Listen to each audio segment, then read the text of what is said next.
Hi everyone, welcome. I'm Bruce Swartz. Again, thanks for the support. We're over 23,000 people here now. I thank you all for taking the time to view my website. Guys, where are we? These are UFOs over Copernicus crater. And we're going to go see the little companies or the activity around Copernicus crater. We're not noticing the tiny details, and I want you all to notice them a lot more. This is Copernicus crater. On the top left there, we're seeing a very low altitude view of the side wall of Copernicus crater, which I'm sure everyone interested in lunar research can really appreciate because we're seeing the actual high elevation. This little light that I've been showing you guys for the past week that's flickering under Copernicus crater is not alone. There are several little lights under Copernicus crater and throughout the entire surface. Different sizes of the lights, whatever they may be, they're flashes. So it could be welding, but again, this is here on Earth. Do they weld on the moon? Who knows? Who knows what's going on up there in the moon? We're looking at Copernicus crater and some type of smoke or cloud cover or haze going over the surface. Let's see it again. The arrow up here, there it is. It looks like a shadow or something coming up at the bottom of the hill. It's a very, very small view or a small glimpse of what could be up there. Maybe a possible atmosphere higher than we think. John Lear said it, 70% he believes. So we either saw some type of cloud, smoke, or haze. I, for one, really appreciate seeing colors on the surface of the moon. And look at this, what looks like green valleys. We're going to lead our way upwards here. Towards Copernicus and towards Eratosthenes crater, the surrounding areas, the topography, what looks like areas that are pretty wide. We're talking 80 to 100 kilometers wide, 50 to 60 miles wide, that have green areas inside what looks like descending levels, maybe some kind of a clearing with hills that go inwards or downwards like a valley, and we could really see that there's greenery there. It's just beautiful. There's no manipulation. There's Copernicus on the top right there as we're going up. Look at the surface. Look at the colors. It's just incredible. You can clearly see that some of those craters are not normal, right? They don't look necessarily symmetrical, but they don't look natural, do they? Here as we're going up, we'll see more colors. Mare Serenitatis and Bessel crater in the center, of course, just off to the right here, that brown big circle to the right of the blue spot or green spot, depending on how your eyes are seeing it, right? Montes Apenninus, the Apennine Mountains, coming up to the top right here. Looks like a zipper or a stitch mark into the moon. Eratosthenes crater, the crater over top, here on the right coming down. Watch as we go up here. Look at the beautiful colors around the surface. How could this not ever have been mentioned? And look how bloody beautiful it is. Doesn't it look like clouds over top of oceans and rivers and green valleys? It just really looks like it as we're looking at this. You're looking at the virtual surface on the north side of the moon. Like I said, the moon implodes. It goes inwards and descends in levels as you go towards the center of it. The outer edge of the moon, if we can say edge, is a ring, and we could see it, and I'll show it to you later on, and I'm going to show you what is beyond the entire outer edge of the moon. There's a blue light everyone talks about in the top side of the moon. Well, they're structures, whether they're glass or not, we're going to go see them, and they're built. They totally look constructed. Here we're seeing, again, those flashing lights, and there in the bottom, we just saw it there. There's a lot going on. In the bottom right, you'll see two UFOs come into view in this. There they are, right there.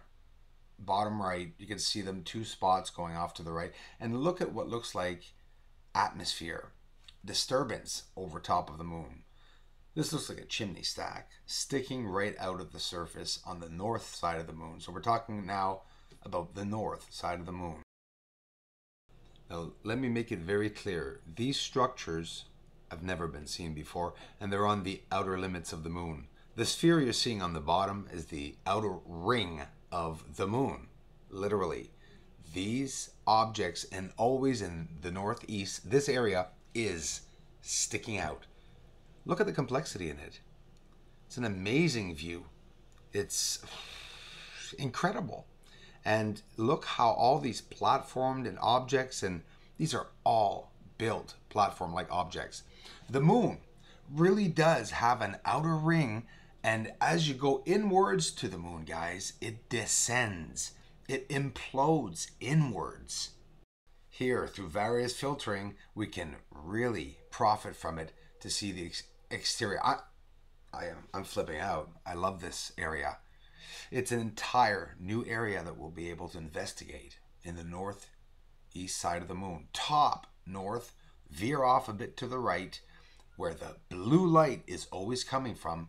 It is these structures. Looking at many different areas, many different ways to look at the surface, trying to get as many different views and different topics as I can in each video. And here we're going to zoom up real close. Nice and clear, eh? Well, we're going to zoom up real close to the Apennine Mountains, and we're going to check to see some color on the surface that is just mesmerizing. And of course, guys, the line of light is on the top left that we can see here in the frame, and it's going to give us a lot of definition on the surface and shadowing and contouring that we can see structured objects. And we're going to see a very green surface as we zoom up here. The right Bessel crater here, right there, that's Bessel crater. This is Mare Serenitatis. And we're zooming up now.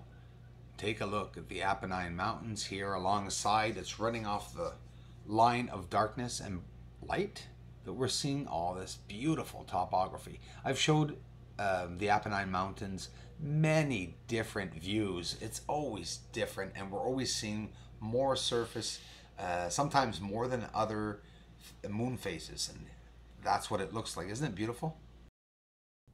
With a P900, the moon still is very beautiful seeing it from afar, so we can see the entire sphere, right? Check it out. 3 o'clock in the afternoon, put the contrast really high to get that nice blue sky sort of dark and grainy, because you're going to prepare it for the zoom into the moon. Once you get by the moon with the light and the illumination of the moon, even though it's not an illuminated object, it seems to be illuminated, it will bring you to space. So the P900 is zooming out right now.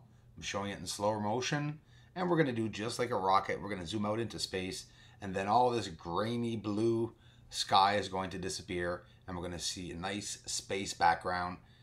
And so, you know, maybe sometimes you can't film the moon during the night and you want to show it. Well, this is what it looks like with the P900 during the day. Look at what it looks like. This is many hours before sunset. Some more nice daytime footage here, which is pretty cool because I didn't think I was going to be able to get it this good. And not just this good, meaning, look, doesn't it look like we're at nighttime? Like if I told you it's nighttime now and I'm filming the moon, it looks like nighttime footage. It's actual daytime footage, and we are still seeing some apparent colors between Mare Serenitatis, Mare Humoris, and Mare Fecunditatis. We're seeing all this proof that there's so much beauty up there that we don't always see. Mare Crisium right there on the top. Look at around it. We're going to zoom into now the structures down here too. Look at that. We're going to zoom into the Apollo 17 moon landing, the exact spot where, you know, science and Google tells us, NASA, where they landed. And I'll show you that there it is. And it's just beside Mons Argeas, and then here's Mons Argeas.